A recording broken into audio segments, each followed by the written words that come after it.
Let's listen to what he has to say. All right, sounds good. And thank them for their service to our country as well. And there's no one around here who works harder or puts more thought into advancing our principles and the solutions that we want to enact for the American people. I look forward to him continuing to lead our floor efforts here over the summer. As for the future, let me share a little bit with you what I told the members yesterday. This is a time for unity. This is a time to focus on what we all know is true, that the President's policies have failed the American people. His administration can't get our economy back to real growth, and he continues to endanger our troops and citizens with his failed foreign policies. You know, at this point, the administration can't even provide basic services to our veterans. We need to elect a Congress that not only has the will to stop the President, but the power to do so as well. Every day, we're showing the American people that we've got better solutions. Today, we'll act on 2 more jobs bills that will help small businesses invest and grow. Fortunately, Senate Democrats continue to sit on their hands and failing to act on the dozens of jobs bills that are sitting over in the Senate. But guess what? So long as the American people continue to ask the question, where are the jobs, we're going to continue to be focused on this one issue.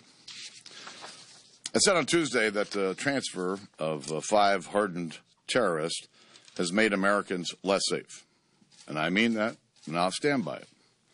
When asked last week whether the freed terrorists could return to plotting attacks on Americans, President Obama recently said, absolutely. Well, I don't think that's but half of it.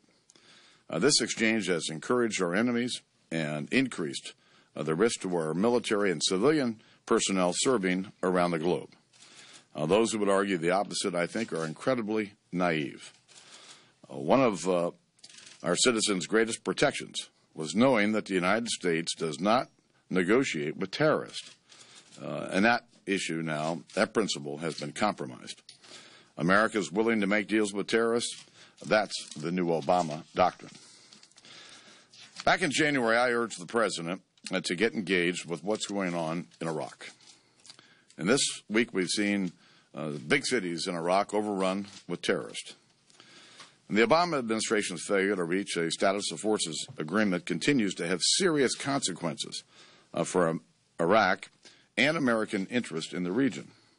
And the administration's failed policies in Syria, Libya, and Egypt, and its failure to implement a broader strategy for the Middle East is having a direct impact on the situation in Iraq.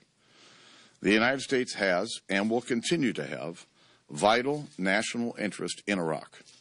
But the progress made there is clearly in jeopardy. The President has celebrated our exit from Iraq as a hallmark of his foreign policy agenda. But our focus should be instead on completing our mission successfully. And I would urge the President once again to get engaged before it's too late. The volatility that we saw in the election, what has happened in the election in the past? When we had crisis come out of nowhere. Your side benefited greatly from the Tea Party in 2010, part of that volatility. But what do you attribute this, where it seems like, the wind blows the right way? I'll let the political pundits describe and figure out what happened in that election. Every election is different. And I went through a primary process myself. And you have to understand, the American people are being squeezed by Obama's policies. The economy's not growing. Incomes aren't growing. We're not creating enough jobs.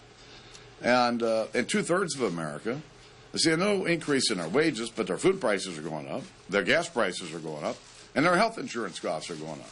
And so there's a lot of frustration that's out there, and they look to Washington and wonder why we can't resolve these issues.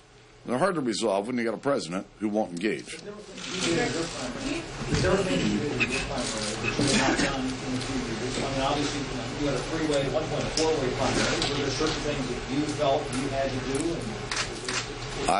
I ran my race in a way that I thought I should run my race. But I'm not going to analyze that race down there. You want Kevin McCarthy to be the House Majority Leader, and also, how important is it, do you think, for unity in your conference to have a red state Republican at the leadership table? Well, I do think that the members are going to make this decision. We're going to do it next week. You know, I'm sure some will argue it was too soon, some will argue it was too long. But it's important we resolve this issue in a fair amount of time so that we can do the work that we were elected to do. And so the members will make the decision about who the next majority leader is, and they'll...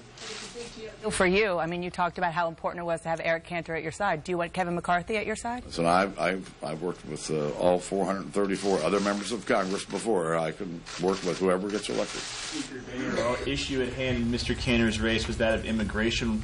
A lot of people are saying now that immigration reform is dead because your conference will not move out of fear of what happened to Mr. Cantor. Well, let me just first debunk the first thing. I don't believe the first premise of your question. Secondly, the issue with immigration reform has not changed. The President continues to ignore laws that he signed into law, violating his oath of office. He did it again with the release of these Taliban 5.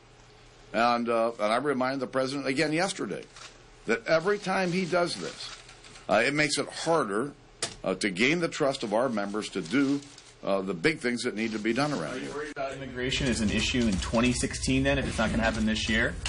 Listen, the President's going to have to demonstrate that he can be trusted to implement a law the way it was passed. You said that the people who think that this Bergdahl swap was a good deal are naive. The chairman of the Joint Chiefs of Staff signed off on this deal on the metric of national security. Do you think the chairman of the Joint Chiefs of Staff is naive and that the Secretary of Defense himself better? They are dead wrong on this issue. Releasing these 5 people, negotiating with terrorists, is a principle that we've not violated. And now we've violated it, and we've put Americans at risk as a result of it. What message do you believe that voters were trying to send Washington in this election in Virginia? Was it a message at all? No, I'm not. Again, I'm not going to analyze what happened in this election. They're all different. So I'm sure at some point people are going to handle around what really happened. But surely you must have a takeaway in terms of dealing with issues like immigration. Eric Cantor can be branded, that he is supporting amnesty. How can your party ever support on an issue like this? Well, we don't know that that is. We don't know that that is the issue or was the issue in the election. On Iraq, do you think the U.S. should be launching airstrikes? And if not, what should the U.S. do? Well, I think what we should do is to provide the equipment and technical assistance that the Iraqis have been asking for. I don't know enough of the details about the airstrikes to comment whether we should or we shouldn't. But it's not like we haven't seen this problem coming for over a year. And it hasn't. It's not like we haven't seen over the last 5 or 6 months these terrorists moving in, taking control of western Iraq. Now they've taken control of Mosul. They're 100 miles from Baghdad. And what's the president doing? Taking a nap. Wow.